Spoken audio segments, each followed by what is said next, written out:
Berlín, Alemania. Verano de 1940. Según relatos ampliamente repetidos pero no verificados oficialmente, un ingeniero estadounidense llamado Paul Pleiss sale de la fábrica de prensas Ambibod, llevando algo que salvará millones de galones de combustible y un número incalculable de vidas. Si alguien le prestara atención, vería que sostiene un contenedor de combustible alemán del Wehrmacht de 20 litros con 3 asas, una brillante tapa de leva tipo cam lever y una hendidura en forma de X estampada en ambos lados, que cumple 3 funciones de ingeniería cruciales que casi nadie notaría. Según estos relatos, Pleiss había trabajado en Berlín durante años. Había observado al Wehrmacht prepararse para la guerra mecanizada y había visto estos contenedores ser probados, dejados caer congelados, horneados y arrojados desde camiones. No gotean. Los contenedores estadounidenses con los que él creció gotean constantemente. Se embarca rumbo a Nueva York, llevando varios jerrycans planos técnicos y especificaciones de fabricación. Va a mostrar al ejército de el mejor contenedor de combustible jamás diseñado. El Departamento de Guerra lo rechazará. Los ingenieros estadounidenses lo rediseñarán. Y ese rediseño convertirá un contenedor perfecto en un desastre lleno de fugas, que atormentará la logística aliada durante años, no porque eliminaran la hendidura en X, sino porque cambiaron otra cosa algo invisible, un aparente atajo inofensivo la construcción de la costura. Esta es la historia de cómo los ingenieros estadounidenses miraron la perfección alemana, conservaron todas las características obvias, cambiaron un detalle oculto y crearon una pesadilla logística que contribuyó a perder batallas en el norte de África. Norte de África, septiembre de 1942. El ingeniero químico estadounidense Richard M. Daniels aterriza en Egipto enviado por el Departamento de Guerra para investigar informes de pérdidas catastróficas de combustible. Lo que encuentra es peor de lo que nadie imaginaba. Las unidades de intendencia británicas reportan pérdidas del 30% al 40% entre el puerto y la línea del frente. El corresponsal Alan Moorhead escribe: la mayor parte del ejército británico se vio obligada a seguir usando el viejo y endeble contenedor de 4 galones. Después de 2 horas de traqueteo sobre rocas del desierto, solía aparecer un olor sospechoso. El general Auchinleck estima que el 30% del combustible nunca llega a su destino. En un caso documentado salen 70,000 galones imperiales, y solo llegan 30,000, una pérdida del 57% reportada como un buen esfuerzo. Los británicos usan contenedores llamados flimsies, latas delgadas con costuras soldadas capacidad de 4 galones que se deforman. Al apilarse se abren al caer, gotean al calentarse, y cuyas costuras fallan constantemente. Los estadounidenses usan diseños propios, algunos de la Primera Guerra Mundial, latas rectangulares de 5 galones con tapas roscadas y juntas de corcho tambores de 55 galones que requieren bombas. Contenedores diseñados para almacenamiento estacionario, no para guerra mecanizada en el desierto. Daniels ve el combustible filtrarse en la arena y a los soldados luchar con contenedores que requieren llaves embudos y 2 hombres para verter mientras todo el sistema aliado pierde el recurso que lo impulsa todo. Envía un cable a Washington estimando pérdidas del 40%. Más tarde admitiría que el número era un cálculo exagerado para causar alarma, pero cercano a la realidad documentada, ya sea 30%, 40% o 57%. Las pérdidas son devastadoras, tanques quedándose sin combustible y columnas de suministro cargando el doble, porque todos saben que gran parte no llegará. Los alemanes no tienen este problema. Los depósitos de suministros del Wehrmacht capturados están llenos de contenedores de acero verdes que parecen nuevos tras meses en el desierto. Los soldados aliados comienzan a acapararlos.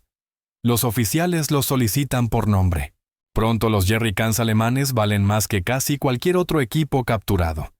La inteligencia británica quiere saber por qué, si es metalurgia avanzada, una aleación secreta o un proceso revolucionario. No lo es. Es simplemente buena ingeniería, la misma que Paul Place habría intentado introducir en EU 2 años antes y que el ejército rechazó. Lo que sí está documentado es esto. En el verano de 1940, muestras del jerrycan alemán llegaron a la oficina del cuartel maestre general de Estados Unidos. Ya fuera que Paul los trajera en un viaje dramático o que llegaran por otros canales, no podemos verificarlo mediante registros oficiales, pero los contenedores en sí eran reales y eran extraordinarios. El Wehrmacht Einheitskanister fue desarrollado en 1937 por el ingeniero alemán Vinzenz Grünvogel en los talleres de ingeniería Müller en Schwelm, Westfalia, y el ejército alemán lo adoptó oficialmente el 8 de julio de 1937 mediante la orden AHM, número 324. El diseño es elegante, 20 litros aproximadamente 5.3 galones estadounidenses o 4 galones imperiales. 2 láminas de acero estampado soldadas juntas, con una costura en forma de X que recorre ambas caras. 3 asas, 2 cortas a los lados para llevar con una mano y una larga en la parte superior, para llevar con 2 manos o pasarlo en cadena, y todas ellas empotradas para permitir que los recipientes se apilen sin interferencias. El diseño permite transportar 2 latas llenas o 4 vacías. La tapa no es roscada, es un sistema de leva tipo cam lever, con un tubo respiradero interno. Al levantar la palanca, el sello se libera, entra aire por el respiradero, y el combustible fluye suavemente. Una sola persona puede verter toda la lata en segundos, sin embudo, sin herramientas y sin ayuda. La hendidura en forma de X cumple 3 funciones. Primero, añade rigidez estructural, ya que un panel plano de acero se flexiona bajo presión, mientras que la X crea 4 secciones triangulares mucho más rígidas. Segundo, proporciona espacio para la expansión del combustible, que aumenta aproximadamente entre un 2 y un 3% al calentarse, y la hendidura se expande ligeramente hacia afuera para aliviar la presión. Tercero, cuando el combustible se enfría y se contrae, la hendidura vuelve a su posición original y evita que se forme presión de vacío. El resultado es un contenedor diseñado para condiciones extremas. Las pruebas alemanas mostraron pérdidas mínimas y una durabilidad superior, sobreviviendo caídas. Impactos, calor extremo y frío extremo, siendo apilable, portátil y rápido de usar. El Departamento de Guerra estadounidense lo rechazó inicialmente. La razón oficial nunca quedó clara. Algunas versiones sugieren un síndrome de "no inventado aquí". Otras mencionan preocupaciones sobre la complejidad de fabricación y otras simplemente inercia institucional. El ejército ya tenía contenedores de combustible, cadenas de suministro y contratos de adquisición existentes. ¿Por qué cambiar eventualmente? Alguien en Camp Holabird en Maryland mostró interés y el Centro de Investigación del Cuerpo de Intendencia aceptó evaluar el diseño. Midieron cada dimensión, fotografiaron cada elemento, probaron el mecanismo de leva, analizaron la composición del acero y luego lo rediseñaron al estilo estadounidense. Si quieres ver cómo un diseño perfecto puede arruinarse por atajos de fabricación. Aquí viene la lección. Los ingenieros estadounidenses en Camp Holabird, a finales de 1940 y principios de 1941, crearon su propia versión del jerrycan.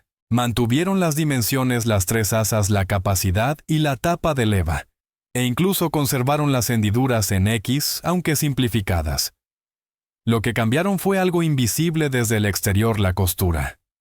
El jerrycan alemán usa una costura soldada 2 mitades de acero, estampado prensadas juntas y soldadas por resistencia eléctrica a lo largo de la junta en X, con la soldadura hundida bajo la superficie fuerte, sellada y probada exhaustivamente.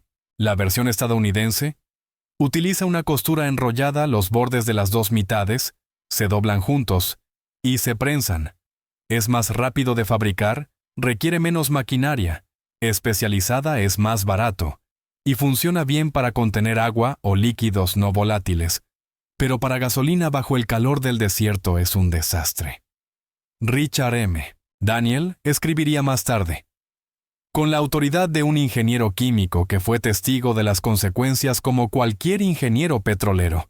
Sabe, es inseguro almacenar gasolina en un contenedor con costuras enrolladas.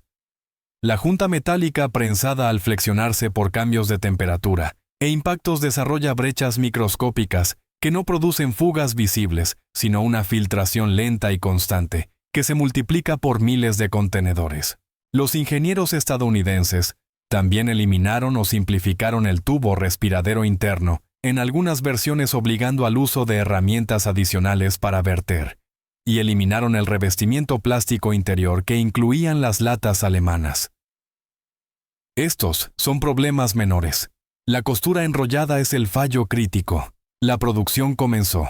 Decenas de miles de jerrycans estadounidenses fueron enviados al norte de África al Pacífico y a bases de entrenamiento y de inmediato y de manera unánime funcionaron peor que los originales alemanes. Las fugas no son lo bastante espectaculares como para provocar alarma inmediata, un anillo húmedo alrededor de la tapa, un ligero olor a gasolina, una mancha oscura bajo una pila de latas al sol. Pero al multiplicar esa filtración por miles de contenedores, las pérdidas se vuelven significativas. No son tan malas como las flimsies británicas, pero sí mucho peores que los jerrycans alemanes. Los jerrycans estadounidenses llegan al norte de África a finales de 1941 y durante 1942, justo cuando Daniels está documentando la crisis de combustible. Son mejores que las flimsies, pero peores que los alemanes originales. Los oficiales de logística aliados empiezan a clasificar los contenedores en 3 categorías: jerrycans alemanes para operaciones críticas, jerrycans estadounidenses para usos menos exigentes y flimsies británicas para todo lo demás. Las costuras enrolladas fallan igual que las costuras soldadas de las latas británicas debido al ciclo térmico del desierto. Las temperaturas diurnas superan regularmente los 120 de Gamma Fura, y las nocturnas caen entre 40 y 50 grados. El metal se expande y se contrae, las costuras se flexionan, y las brechas microscópicas se convierten en brechas visibles. El cable de alarma de Daniels de septiembre de 1942 llega a Washington. Su estimación del 40%, aunque diseñada deliberadamente para causar alarma, no estaba lejos del 30% documentado por los británicos, o del 57% registrado en el caso específico mencionado. El Departamento de Guerra finalmente presta atención no por las advertencias tempranas de 1940, ni por la evidente superioridad de la ingeniería alemana, sino porque las operaciones aliadas se están asfixiando por sus propios fallos logísticos. La respuesta no es corregir la fabricación estadounidense, sino dejar que los británicos se encarguen. Las fábricas británicas en 1943 comienzan la producción masiva de copias fieles del diseño alemán original, costuras soldadas, tubos respiraderos internos completos, revestimientos plásticos adecuados y sin atajos de fabricación. A principios de 1943, 2 millones de jerrycans británicos son enviados al norte de África y millones más seguirán para la campaña europea. Estas versiones británicas funcionan, no gotean, sobreviven al calor del desierto y al barro europeo, se apilan correctamente y se pueden verter rápidamente. Son en esencia el diseño alemán de 1937, fabricado por los británicos en 1943-44. La producción estadounidense continúa fabricando versiones inferiores con costura enrollada, junto con las versiones británicas soldadas. Para el Día de la Victoria en Europa en mayo de 1945, más de 19 millones de jerrycans eran necesarios solo para las fuerzas estadounidenses en el teatro europeo. La producción aliada total alcanzó aproximadamente entre 21 y 22 millones de jerrycans de diversos diseños distribuidos por las cadenas de suministro. Solo en octubre de 1944 se reportaron 3,5 millones perdidos en documentación administrativa, aunque no está claro si se trata de pérdidas reales, mala contabilidad o redistribución. El volumen exacto de combustible perdido específicamente por los jerrycans estadounidenses de costura enrollada no puede calcularse a partir de los registros existentes. Como señaló Daniels en su artículo de 1987, muy poco sobre el Jerry Can aparece en los documentos oficiales. La burocracia que inicialmente rechazó el diseño superior alemán continuó minimizando el problema. Lo que sí está documentado incluye graves pérdidas de combustible aliadas en 1942-43, la clara superioridad del contenedor alemán, la fabricación británica de copias soldadas correctas para 1943 y la eventual mejora logística aliada. El diseño estadounidense de costura enrollada siguió siendo un problema durante toda la guerra, eclipsado por la producción británica, pero nunca corregido del todo. El análisis posterior a la guerra por parte de historiadores militares se centra en el triunfo logístico global de llevar millones de toneladas de suministros al frente, dejando el Jerry Can como una nota al pie. El fallo específico de la costura enrollada estadounidense recibe poca atención, independientemente de si Paul Pleyes desempeñó el papel que se le atribuye al traer el diseño a Estados Unidos. Los registros del cuartel maestre confirman que las muestras del Jerry Can llegaron en el verano de 1940 y que existió la oportunidad de adoptar la ingeniería alemana superior antes de la guerra. El artículo de Richard M. Daniels de 1987, The Little Can That Could, publicado en la revista Invention and Technology, finalmente puso en el registro detalles que las burocracias militares habían suprimido durante y después de la guerra. Admitió sinceramente que su estimación del 40% fue diseñada para provocar alarma, pero sostuvo que las condiciones eran verdaderamente terribles. El diseño del Jerry Can permaneció en servicio militar durante la Guerra de Corea-Vietnam y hasta la década de 1980. Las especificaciones militares que regulaban su construcción finalmente exigieron costuras soldadas, abandonando de manera definitiva el enfoque estadounidense de costura enrollada. El contenedor militar estándar de 20 litros usado hoy por la OTAN es esencialmente el diseño alemán de 1937, con modificaciones menores ahora codificadas en especificaciones como la MLC 2083F de 1985 y sus sucesoras. La lección trata sobre la importancia de los detalles sobre decisiones de ingeniería invisibles, que parecen atajos inofensivos, sobre la resistencia institucional a la innovación extranjera y sobre el costo del síndrome no inventado aquí. El Jerry Can alemán tuvo éxito porque Greenvogel y los ingenieros de Müller entendieron que cada detalle importa en condiciones de campaña. La costura soldada no era opcional, el respiradero interno no era opcional, la hendidura en forma de X no era decorativa. Todo cumplía una función y había sido probado bajo condiciones extremas. Los ingenieros estadounidenses conservaron las características visibles y cambiaron las invisibles. Supusieron que las costuras enrolladas serían suficientes. Supusieron que una fabricación simplificada sería aceptable. Supusieron que los detalles no importaban tanto como el diseño general. Se equivocaron. Y aunque las estadísticas exactas siguen siendo difíciles de determinar, las consecuencias se midieron en combustible, empapando la arena, operaciones retrasadas por falta de suministros y soldados aliados que preferían los contenedores alemanes capturados a los fabricados en Estados Unidos. El Jerry Can todavía se usa en todo el mundo hoy en día, aún reconocible como el diseño de 1937.